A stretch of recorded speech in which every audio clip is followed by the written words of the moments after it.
Yes, hello mga katusok. So, mag-try tayo ng basic for starter. Ito yung mga hook na gamit ko. Ayan. Ito siya malaki. Ito yung gagamitin ko para madaling makita.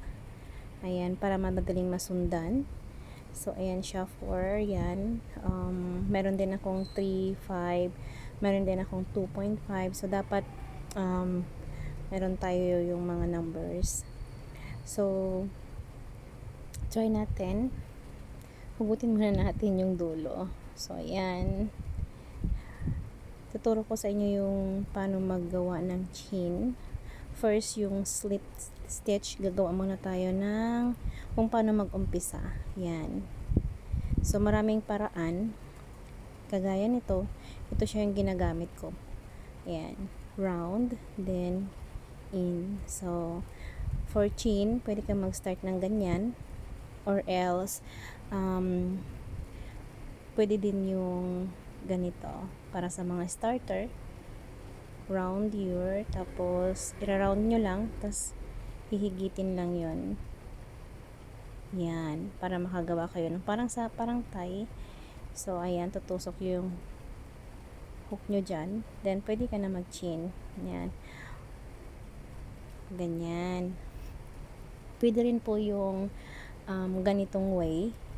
Round din po, tutusok mo yung hook mo, hihigitin mo na, higitin mo yung yarn mo. Nagkahiwalay pa. So, ayan, higitin mo, tapos hihilain mo lang. Ganyan. So, pag nahila mo, hilain mo ulit para, ayan, start ka na mag-chain. Pwedeng ganyan gagamitin. So, depende sa way na kung saan kahiyang. Ganito lang naman siya. Yan. Paano sa loob? Papasok. Higit, pasok. Yan po yung chain. Higit, pasok.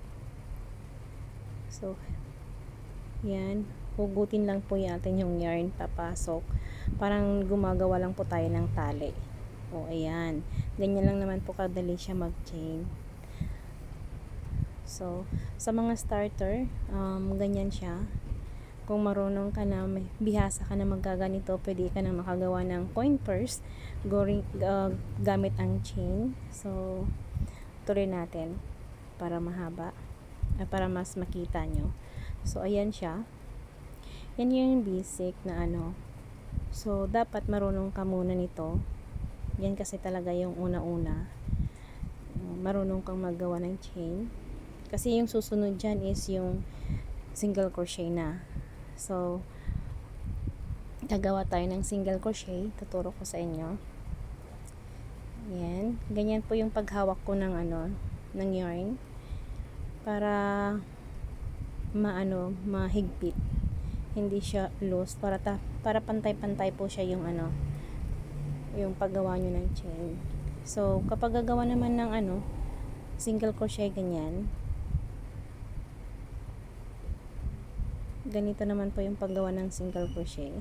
Tusok nyo lang po sa next chain. Ayan. Tapos, hihilain. Tusok.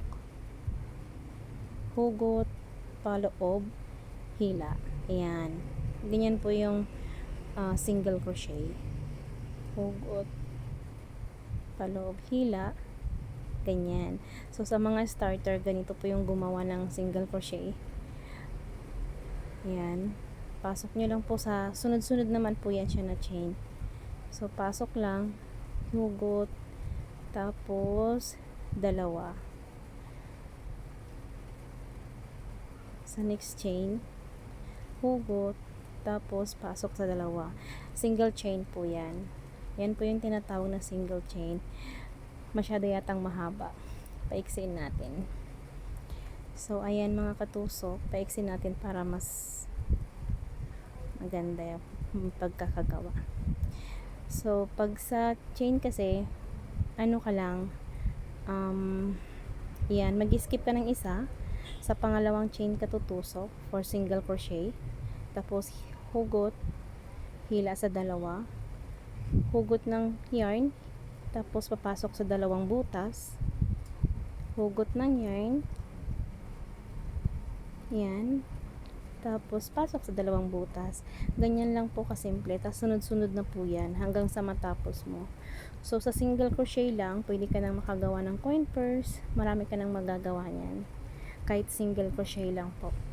So ayan siya mga katusok, ganito yung gumawa ng single crochet, kung paano mag-umpisa. Mag-chain ka muna, tapos pagbihasa ka na, yan, practice ka ng single crochet sa mga starter po. Sa mga gustong matuto, ayan, sundan nyo lang po yan. Mahinan, ayan. Perfect. So, ganito lang po yung paggawa ng single crochet. Tapusin natin hanggang sa dulo para makikita nyo yung outcome niyan. So, ayan na siya. So, ganyan siya. Oh, ayan.